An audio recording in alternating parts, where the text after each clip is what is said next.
Gospel of Jesus Christ according to John. Maaaring ito ay napanood niyo na po doon sa aking video, pero meron pong mga added details na aking di-discuss dito po na hindi niyo po mapapakinig o napakinggan doon po sa ating video na aking pong in-upload doon po sa YouTube. At sa tingin ko ay ito po ay ating pakikinabangan. Sa ngayon, ito pong ating mapag-aaralan po dito sa Gospel of Jesus Christ according to John. Alam naman po natin, si John po ang kahuli-huliang apostol na nabuhay at umabot siya ng 100 years old. Ano? At nung panahon, nung 96 AD, ano po, siya po ay nakulong at siya po ay pinatapon doon sa sa island ng Patmos at doon na nga po siya din ay nabutan ng kanyang kamatayan. At sa kanyang pagkakakulong doon po, no, sa kanyang exile doon po sa Patmos, ay naisulat niya po yung limang aklat, no, yung pong Revelation, yung Gospel of yung letter niya po, tatlong letter po yun diyan, 1, 2, 3, 'no, yung mga epistles niya po, general epistles niya po at yung pong, ito pong ating pag-aaralan, ito po yung Gospel of Jesus Christ according to him, according to John the Apostles. At ito ay isinulat niya pagkatapos niya pong umakyat sa langit at na-witness niya yung mga katotohanan na andon na noon ay nababasa niya lang dito po sa Old Testament. Pero napatunayan niyang mga totoo sapagkat siya po ay dinala doon sa sangkalangitan. At ito pong ating pag-aaralan ay may kinalaman po doon sa uh, life story ng ating Panginoon Kristo. At ang kanyang layunin sa pagkakasulat nito ay mababasa natin doon po mismo sa kanyang sa kanyang aklat dito po sa John chapter 20 verse 30 to 31. At ganito po yung ating mababasa. And truly Jesus did many other signs in the presence of his disciples which are not written in this book, but these are written that you may believe that Jesus is the Christ, the Son of God, and that believing you may have life in His name. So, yung layunin ng pagsulat nitong aklat na ito ni John ay para kumbinsihin, hikayatin yung makababasa ng sulat na ito, ng aklat na ito, na si Jesus nga ang Kristo, si Jesus nga ang anak ng Diyos na buhay. No? Ito yung sinabi rin ni Pedro doon sa Matthew chapter 16, no? Sabi ng ating Panginoon Kristo, sino sa palagay niyo kung sino ang anak ng tao? Ang sabi ng ating ni Apostol Pedro, ikaw ang Kristo, ang anak ng Diyos na buhay. No, at sa pagkakasabi doon ni Pedro, ang sabi niyang ating Panginoon Kristo, upon this rock I will build my church. So, yung pagiging Kristo at anak ng Diyos na buhay ng ating Panginoon Kristo, ito yung foundation, no, para ma-build niya yung kanyang mga tinawag, no? Kasi yung salita pong ecclesia ay mga tinawag, yung mga tinawag na kanyang mga tinawag na tao sa pamamagitan ng pangangaral ng ebanghelyo, no, yung kanyang church. Upon this rock I will build my church. So ito ay mahalaga, no? At pansinin po natin itong sulat niyang ito, itong aklat niya pong ito, no? Isinulat niya noong 96 AD. So toward the end of the century. So itong aklat na ito, hindi ito ginamit ng mga disipulo, no, ng ating Panginoon Kristo, no? Katunayan yung mga naging disipulo niya at yung mga iba pang mga apostol patay na, no? So hindi na napakikinabangan itong aklat na ito. Ito yung pakikinabangan ng mga nung mga mararating nung aklat na ito. 96 AD ito sinulat. At yung pagkakasulat niya, ang kanyang layunin, kumbinsihin pa rin. Kumbinsihin ang mga tao, maniwala ang mga tao na itong si Jesus na ito, no? Itong si Jesus ay isang historical man, na na naandito at isinilang dito sa mundo, no, part of the history ng mga Jew at totoong naging tao itong isang Hudyong ito na si Jesus at ito ay kinukumbinsi niya yung mga tao na sana ay maniwala sila na ito na nga ang Kristo, ang anak ng Diyos. Katunayan, itong pangangaral tungkol kay Jesus na siya na nga ang Kristo, ang anak ng Diyos na buhay, ay pinasimulan ito nung Acts 2. No? At ito nga yung sinasabi nating establishment of the church. Ano? Dito nagpasimula yung pag-gather ng mga tinawag ng Panginoon at ang unang pangangaral na ginawa ni Pedro dito po sa Acts 2 ay ang pinatunayan niya na itong si Jesus of Nazareth, ito nga ay ang Lord at ang Christ. Ito ay mababasa natin doon sa concluding part na ng kanyang lesson doon po sa Acts 2 verse 36. Ang sabi po ng banal na kasulatan ay ganito. Therefore, let all those house of Israel know assuredly that God has made this Jesus whom you crucified both Lord and Christ. So dito yung pagsimula ng pangangaral tungkol kay Jesus bilang siya ay Kristo. Kung natatandaan nyo, no, sabihin ng ating Panginoon Kristo, you are the Christ, the Son of the living God. Yung mga sumunod na talata doon, ang sabi niya, huwag niyo muna sasabihin na ako ang Kristo. So, babasahin ko po sa talata, ang sabi po ng banal na kasulatan ay ganito. So, dito po sa Matthew chapter 16, ano? At ang verse po na ating babasahin ay doon sa 16, sa 18 na sabi niya, at sinabi ko naman sa inyo na ikaw ay Pedro, sa ibabaw ng batong ito ay tatayo ko ang aking iglesia at ang mga pintuan ng Hades ay hindi makapanahig laban sa kanya. Pero doon sa mga sumunod na mga talata, sabi niya, nang magkagayon, sa verse 20, nang magkagayon ipinagbilin niya sa mga alagad na huwag sabihin kanino man na siya ang Kristo. So makikita natin, hindi niya pa binibigyan ng go signal yung kanyang mga alagad. Bagamat yung kanyang mga alagad alam na siya na nga ang Kristo, ang anak ng Diyos na buhay. Pero sabi niya, huwag niyo muna sabihin sa iba. Kasi gusto niyang magkaroon muna ng kaganapan yung mga hula sa matandang tipan tungkol sa Kristong darating. At yung ebidensya na tunay nga siya ang Kristong darating yung death, burial, and resurrection. Ano? At hindi pa nangyayari yung kaya sabi niya, pupunta muna ako sa Jerusalem.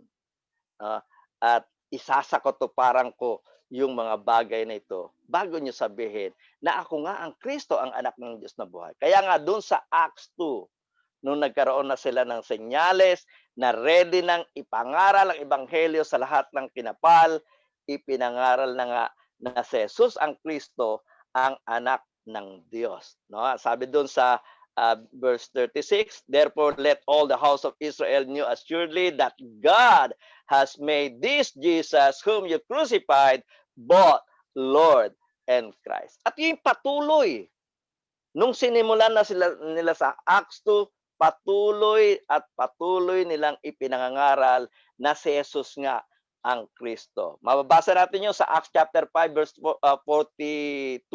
So months na ang lumipas po dito. Hindi lang days ang lumipas. So month na po ang lumilipas, pero patuloy pa rin nilang ipinangangaral. No? Katunayan, sinasagkaan sila, pinagbabawalan sila ipangaral ito, pero patuloy nilang ipinangangaral araw-araw. Ang sabi po ng banal na kasulatan, Acts 5 verse 42, and daily in the temple and every house, they did not cease teaching and preaching Jesus as the Christ. So, makita natin tuloy-tuloy yung pangangaral. Hindi sila tumitigil. At yun lamang kanilang subject, pangaralan ang mga tao, kumbinsihin ang mga tao, itong historical man na ito is really the Christ. Matanong ko lang po kasi baka mapahaba pa tayo. Anong oras po ako matatapos? Baka po mapahaba tayo. 45 minutes, okay? O depende po do sa oras na ibibigay niyo sa akin, medyo baka pa tayo pampahaba. So makikita natin, tuloy-tuloy po. No? Tuloy-tuloy yung pangangaral. At doon nga sa Acts chapter 28, ito na po yung ending ng Acts. At ito ay tinataya na nasa 62 to 63 AD. No? Yun na po yung taon na ito, no? 62 to 63 AD. Ito ay nung nakukulong si Apostol Pablo. At dito sa kanyang pagkakulong, siya po ay naka-house arrest.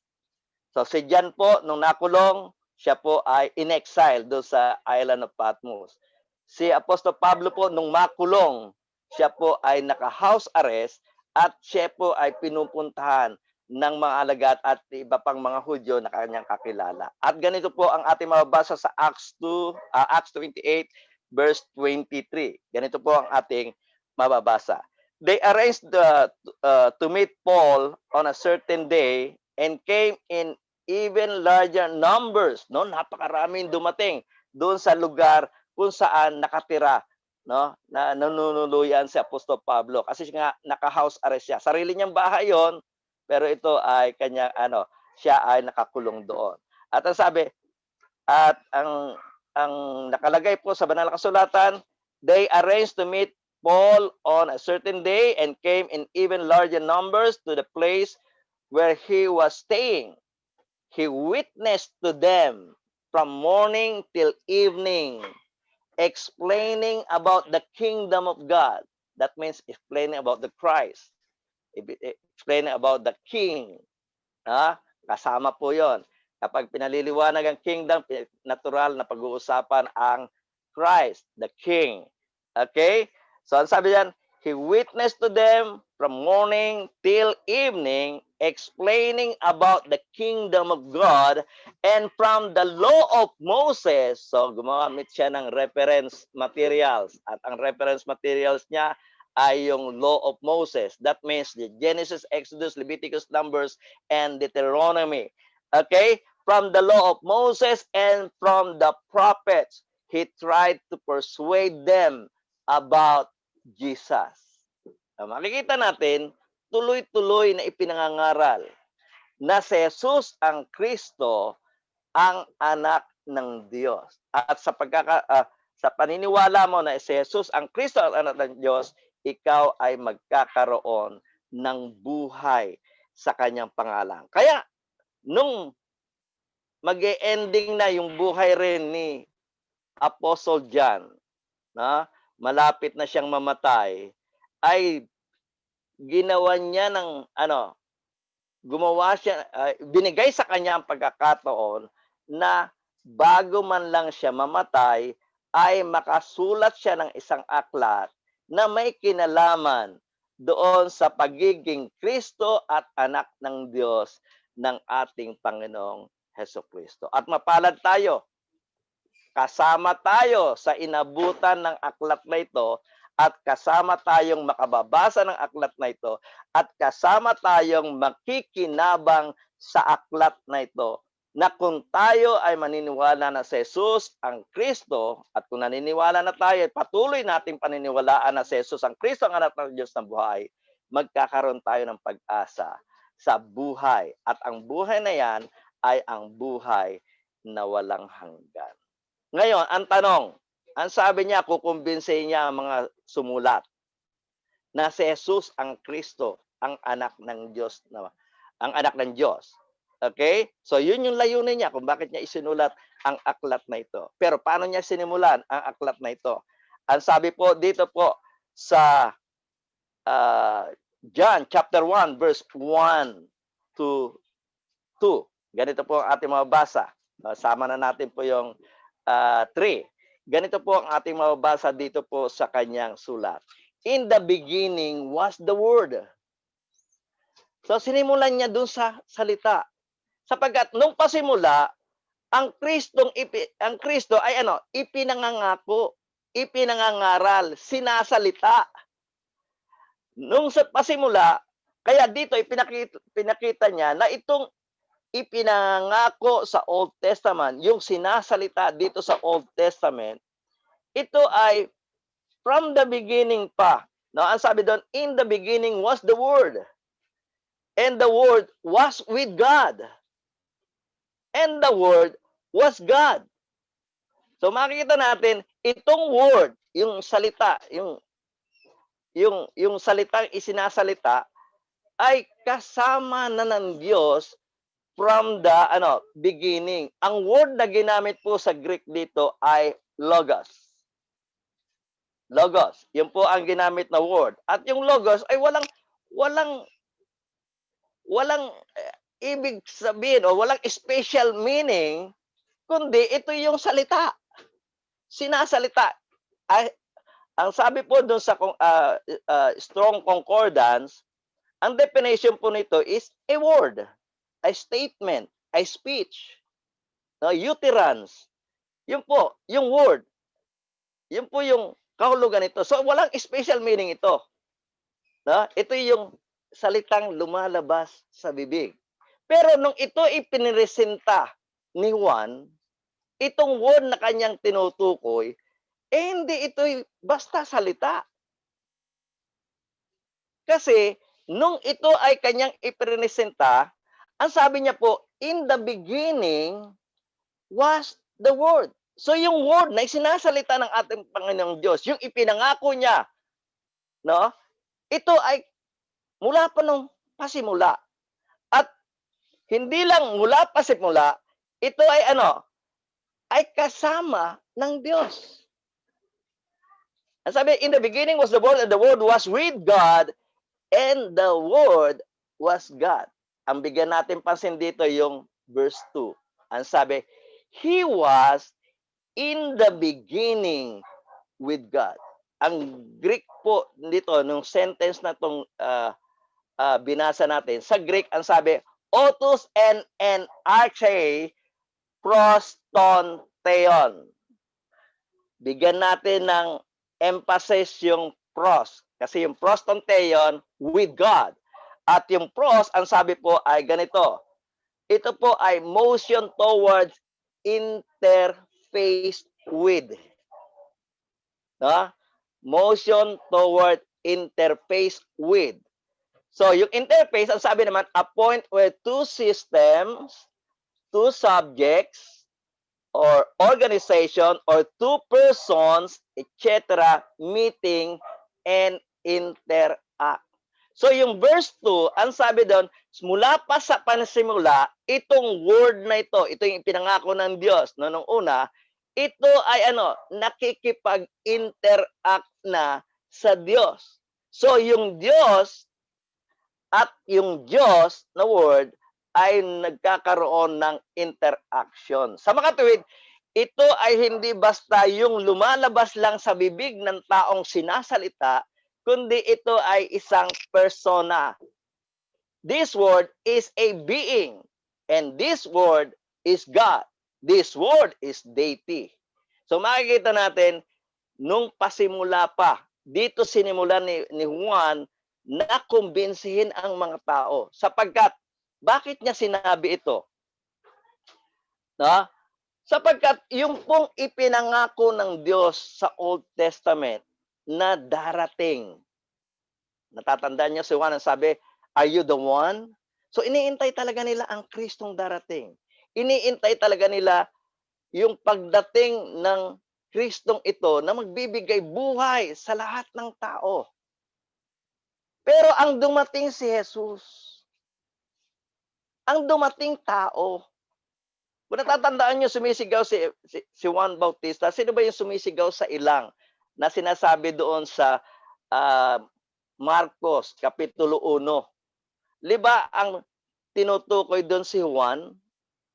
At yung nasa likuran niya, yung pinaghahanda niya ng daan, ang dumating yung taong si Jesus.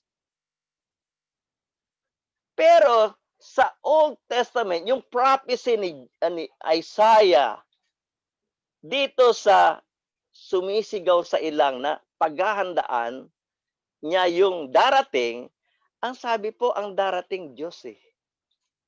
Basahin po natin sa Isaiah, sabi po doon sa Isaiah chapter 40 verse 3, the voice of one crying in the wilderness, prepare the way of the Lord, make straight in the desert a highway for our God.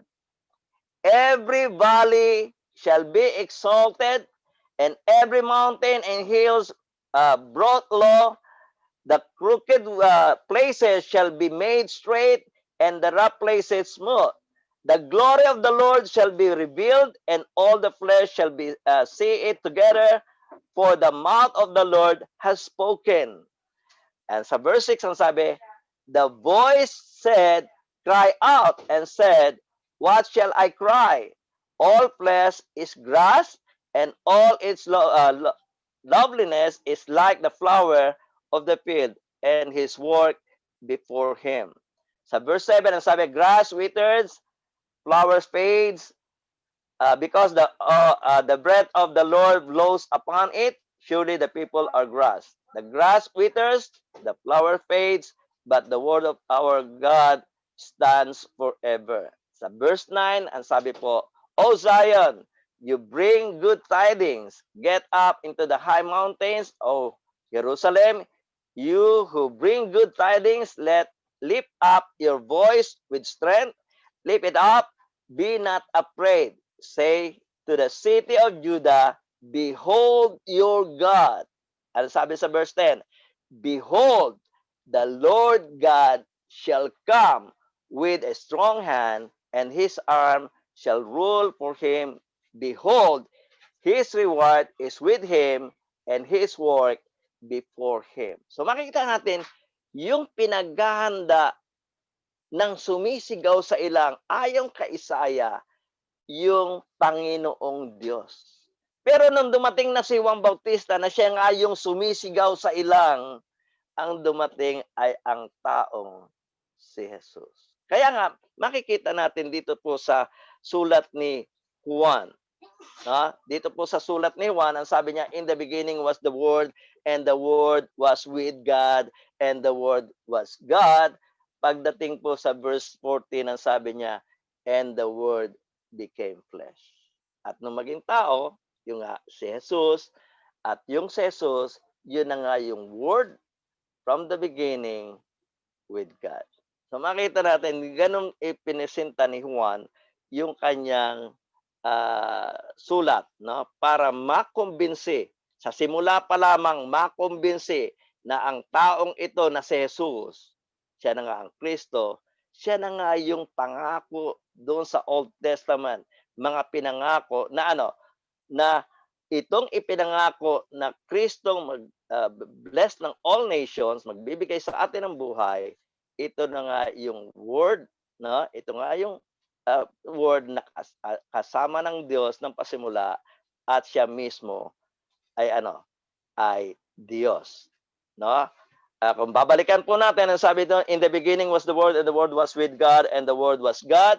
He was in the beginning with God. Pansinin po natin sa verse 3, all things were made through Him, and without Him, nothing was made that was made. So itong word na ito, hindi talaga ito salita lamang, kundi ito ay isang being, isang person, na almighty person na kaya niyang gumawa. Siya ay kamanglalalang ng Diyos. Walang nagawa kung wala siya. Sa mga tuwid, ang mga ginawa ay sa pamamagitan niya. Kung napapansin niyo doon sa sa Genesis, sabi niya, there should be light, and there was light. So merong interaction. At pagkatapos ang sabi niya, let us make man in our. So make make atin ang Panginoong Diyos na nanglilika, na sabi niya, let us make man in our image. So our, may kasama siya na doon sa kanyang paglilikha. Sa mga tuwid, tunay ngang dahil nga si Juan ay nakaakyat sa langit, tunay na nasaksihan niya ito, no? Na ito palang ipinangangako sa Old Testament, yung sinasalita sa Old Testament, hindi lang ito basta salita, kundi ito'y ipinangako dahil ito'y ano, ito'y mismo ang gagawa nung kanyang pangako. Na siya po ay ano, pasimula pa ay existido na at kasama na ng Diyos at kamanglilikha ng ano, ng Diyos.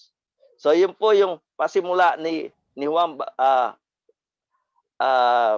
the Apostle dito po sa kanyang pagpapaliwanag tungkol sa ano, sa ah, sa ating Panginoong Hesukristo. Pinakikilala niya na si Jesus ang Kristo, ang anak ng Diyos, pero sinimulan niya na itong Jesus na ito, from the beginning, was with God.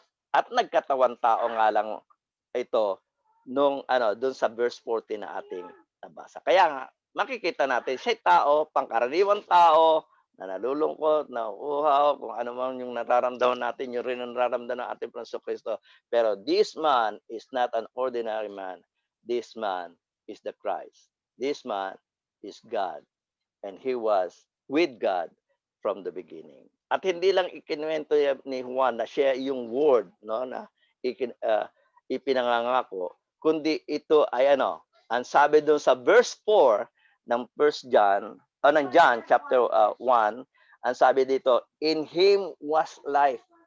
So sa word na ito, nasa kanya ang buhay. At hindi lang ang buhay, ang sabi niya, in him was life, and the life was the light of men.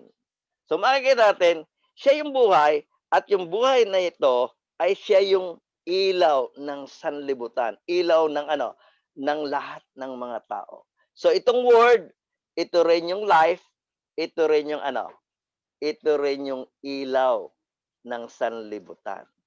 Natatandaan niyo ang sabi ng ating Panginoong Kristo doon sa verse chapter 14 itong John, verse 6. Bagamat iba yung word na ginamit, ang sabi po dito, Jesus said unto him, I am the way, the truth, and the life. No one come unto the Father but by me. So makikita natin, itong ating Panginoong Kristo, siya po yung way, truth, and life.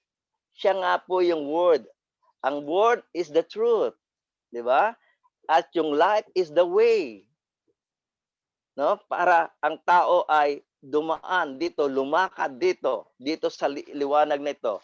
At siya na nga ang ilaw. Kaya yung sinabi niya, I am the way, the truth, and the life, ito ay pagpapatunay lang na siya na nga yung word, siya na nga yung life, at siya na nga yung ilaw ng sanlibutan. So, ito yung pagpapakita ni Apostle Juan. No? Dito niya pinipresenta at kinukumbinsi ang mga tao, paniwalaan nyo, ito na nga si Jesus, siya na nga ang Kristo, siya na nga ang Diyos na buhay. Sa verse 5, John chapter 1 verse 5, ang sabi po naman ng kasulatan ay ganito, and the light shineth in darkness, and the darkness cannot comprehend it. Yun ang problema. No? Andito na ang ilaw. Dumating na ang ilaw, nagkatawang tao na ang ilaw. No? Na yun yung word, yun yung life. Pero hindi pa rin naintindihan at hindi pa rin tinanggap ng mga nasa kadiliman ang ilaw na ito. Hindi nila ma-comprehend, hindi nila maintindihan, hindi nila maunawaan. Hindi nila matanggap. Dumating na ang ilaw, nagkatawang tao na ang ating Panginoong Jesus, pero hindi nila natanggap ang ating Panginoong Jesus. Ang sabi doon sa verse 9, that was the true light, which lighted every man that cometh unto the world. Ang sabi nga dito, he was in the world because he became flesh. No?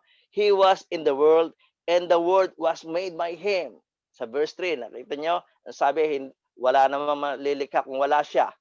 No? So, siya ang gumawa ng mundo at naandito siya sa mundo pero hindi siya tinanggap ng mundo. Okay? He was in the world and the world was made by him and the world knew him not. Malalaman natin mamaya kung bakit hindi siya nakilala ng mundo na kanyang pinuntahan. He came unto his own and his own received him not. Kanya itong mundo siya lumikha nito Pero dumating siya rito, pero hindi siya tinanggap. Bakit? Yung mundo po nasa kadiliman, wala sa kaliwanagan. At dahil sila ay nasa kadiliman, hindi nila ma-comprehend, hindi nila ma-understand yung yung mensahe ng ilaw para sa kanila. So hindi nga nila natanggap. Sabi nga lang nila itong si Jesus anak lang niya ng karpentero papaano siya magiging Kristo at Panginoon.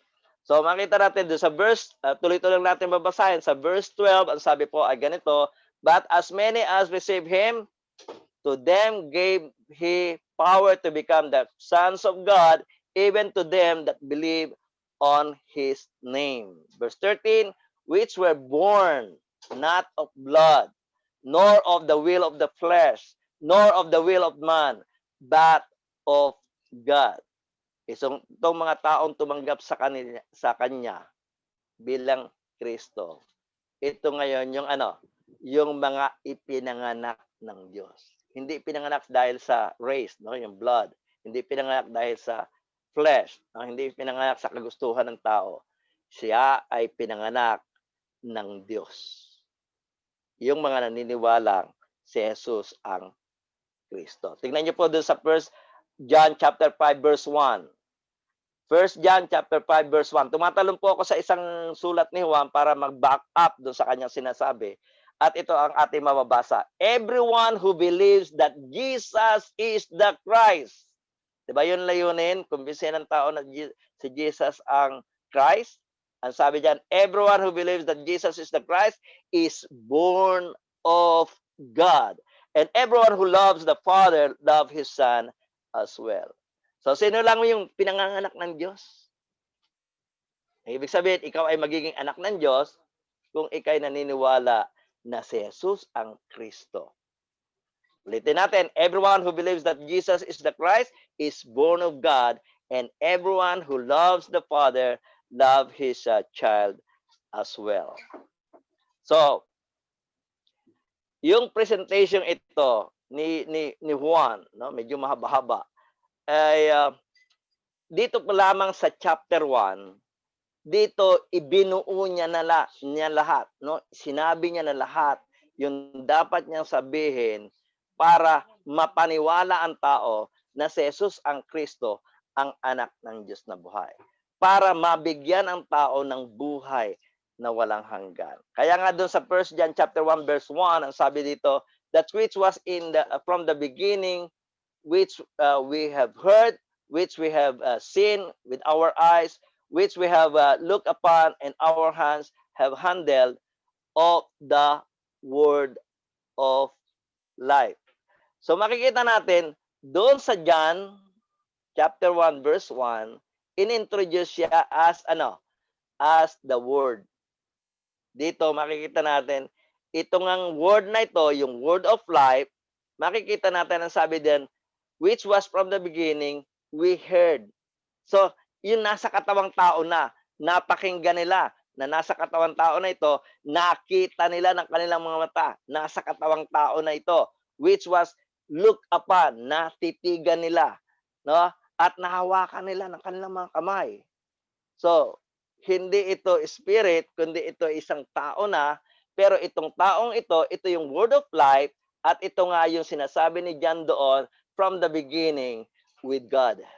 Kaya nga dito, He was from the beginning. Meron bang taong was from the beginning? Meron bang taong tumatanda ng ganong katanda? Tinatansya po kung sulat na ito ay sinulat noong 96 AD, ilang taon na yung tinanda ng tao from the beginning.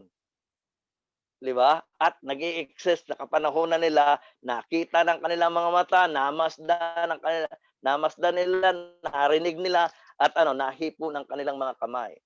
So, ito yung word of life.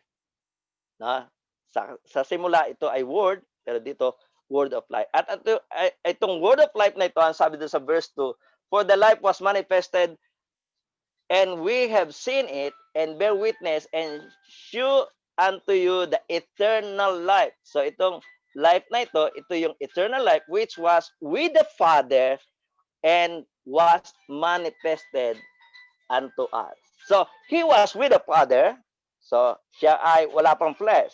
Pero dito, nakikita natin, he was manifested unto us. Ibig sabihin, naging flesh siya at nakasama at nagmanifesto siya doon sa nakasama ng mga apostol. So, muli basahin natin yung sa verse 3, ang sabi doon, that which we have seen and heard declare unto you, that you also may have fellowship with us, and truly our fellowship is with the Father and with his Son Jesus Christ. And these things we write unto you, that your joy may be full. Dito sa 1 John chapter 1 verse 1 to chapter 1 verse 5 to 6, ang sabi ng banal na kasulatan, this then is the message which we have heard of him and declare unto you, that God is light. No, kanina, life, ngayon naman ay light, and in him no darkness at all. If we say that we have fellowship with him and walk in darkness, we lie and do not the truth. Sa verse 7, ang sabi, but if we walk in the light, no? 'Di ba?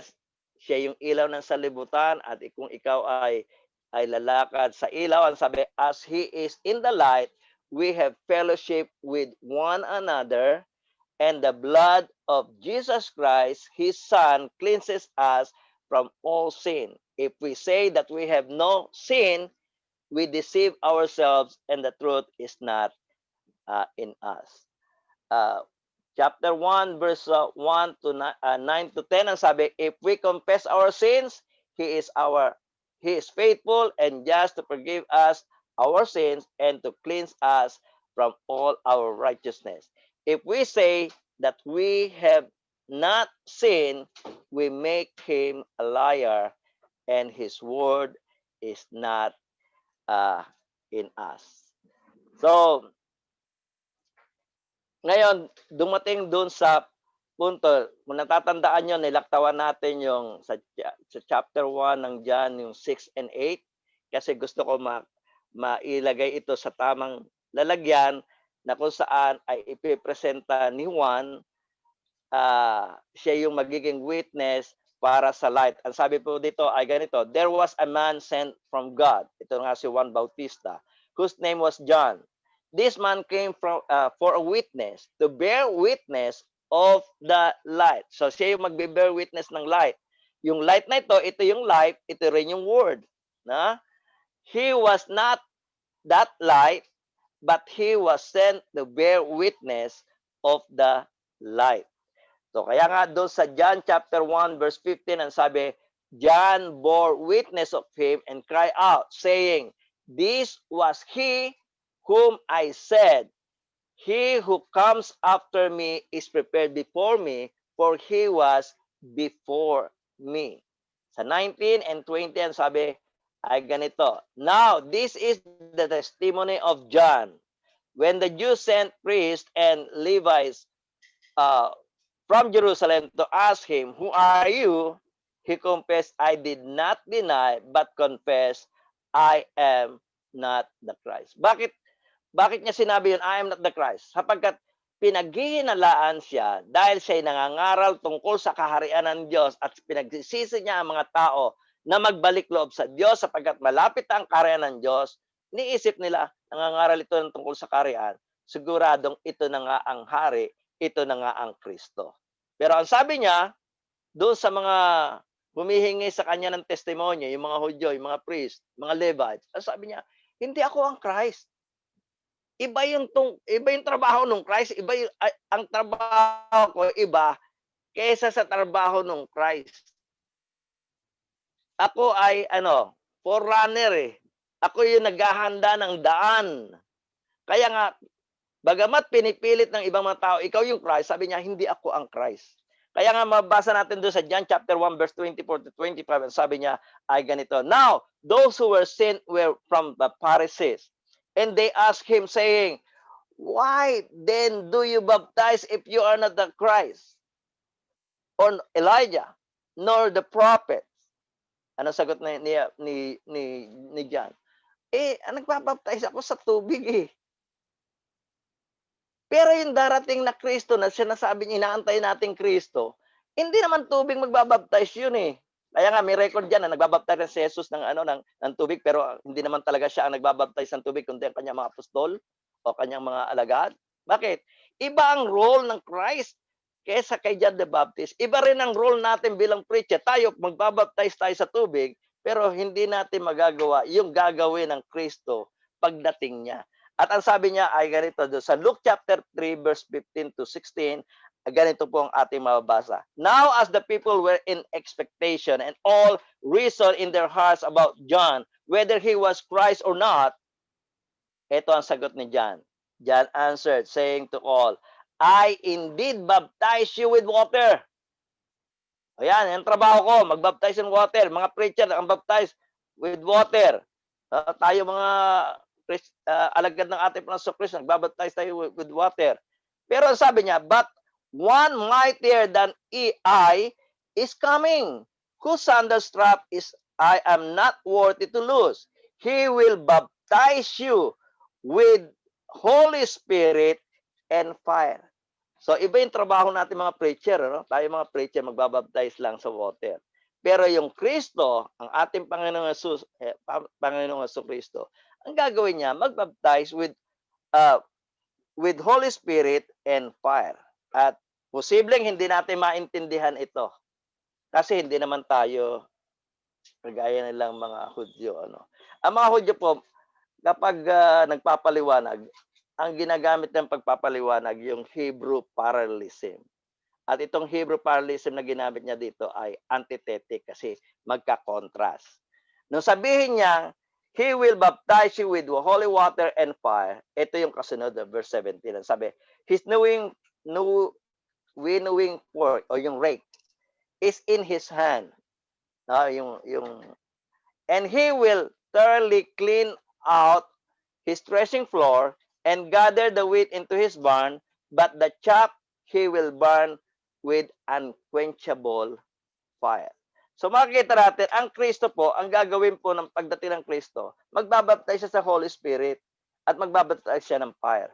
Pero ito pong baptism of the Holy Spirit at baptism of fire, ito po ay contrast. Hindi po ito magkasama. Magkahiwalay po ito. Yung baptism of the Holy Spirit, ito po ay parang nagagather ng wheat at ilalagay sa bangan. At itong baptism of fire, ito po yung pagsusunog ng dayami sa apoy na hindi mamamatay. Ibig sabihin po ito ay salvation and damnation.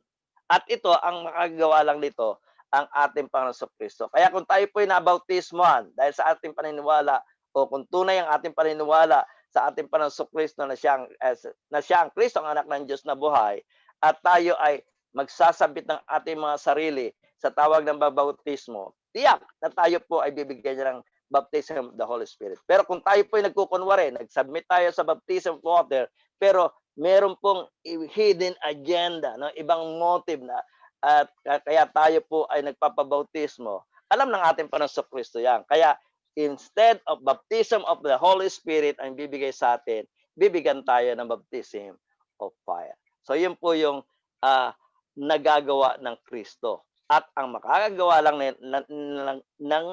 nito ang ating Panginoon Jesus sapagkat siya lamang ang Kristo, ang anak ng Diyos na buhay.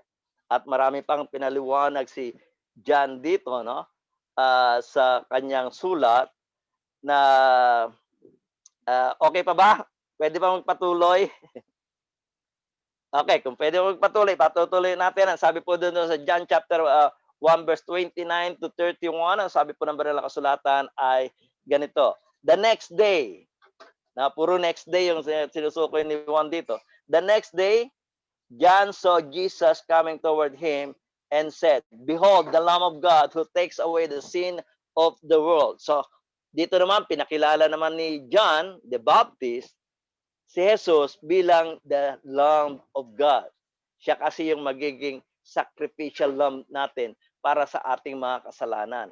So dito pinakilala naman ang ating Panginoon Jesus, no? Bukod sa siya ay pinakilalang word, pinakilalang life, pinakilalang light, dito naman pinakikilala siya being the Lamb of God who takes away the sin of each and every one of us. And sabi dito, this is he of whom I said, after me comes a man who is prepared before me, for he was before me.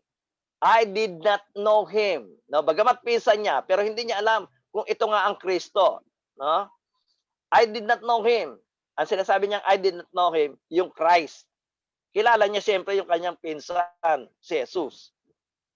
Dito niya lang nakilala na ito palang pinsan niyang si Jesus, ito na nga ang Christ. Ang sabi niya, I did not know him, but that he should be revealed to Israel, therefore I came baptizing with water. Actually, siya nga ang nagbaptize kay Jesus sa water. Na sabi doon sa 32, John bore witness of sabi na, John bore witness saying, I saw the Spirit descending from heaven like a dove, and he remained upon him. I did not know him, but he who sent me to baptize with water said to me, upon whom you see the Spirit descending and remaining on him, this is he who baptizes with the Holy Spirit. Ibig sabihin, it is he who is the Christ. Okay? And I have seen and testified that this is the Son of God. So yung testimony ni John, siya ang Lamb, siya ang Christ, siya rin ang Son of God. Paano niya nalaman? Kasi nga, yung nagsugo sa kanya, ang Diyos na sa langit, na nagsugo sa kanya mag-baptize with water, ang sabi niya, pag meron kang nabautismohan at merong bumaba, no, binabaan siya ng Espiritu Santo at nanangan sa kanya, no, natili sa kanya, siya na nga.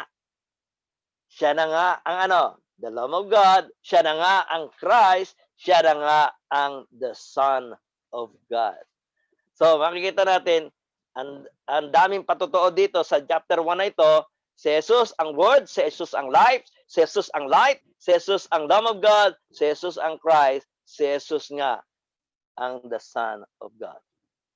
So, the next day, sa 35, ang sabi, again, the next day, John stood with two of his disciples, and looking at Jesus as he walked, he said, Behold, the Lamb of God. So, pinatunayan niya na si Jesus nga yung Lamb of God na kanilang iniintay, si Jesus nga yung Christ, si Jesus nga yung the Son of God.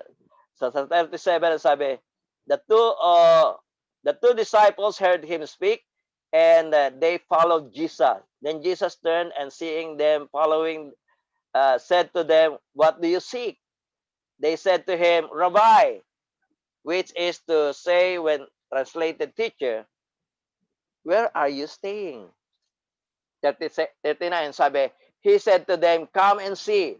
They came and saw where he was staying and remained with him that day. Now it was about 10 hours. 4 o'clock in the afternoon, sabi nila, mag-stay na lang kami sa'yo. So, syempre, sinamantala nila na ma-interview nila ang ating Panginoon Kristo.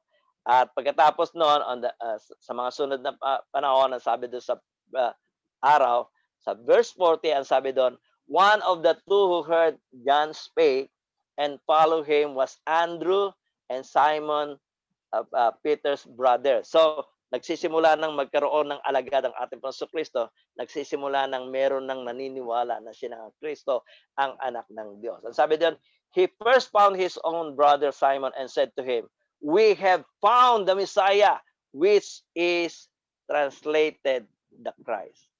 So, kumbisido na sila, nakilala na nila ang Kristo. Yung kanilang iniintay na Kristo, dumating na. At sa katauhan ni Jesus. Sa 42, ang sabi, and he brought him to Jesus. Now when Jesus looked at him, he said, You are Simon, the son of Jonah. You shall be called Cephas, which translated stone. Verse 43, The following day, Jesus wanted to go to Galilee, and he found Philip and said to him, "Follow me." Now Philip was from Bethsaida, the city of Andrew and Peter.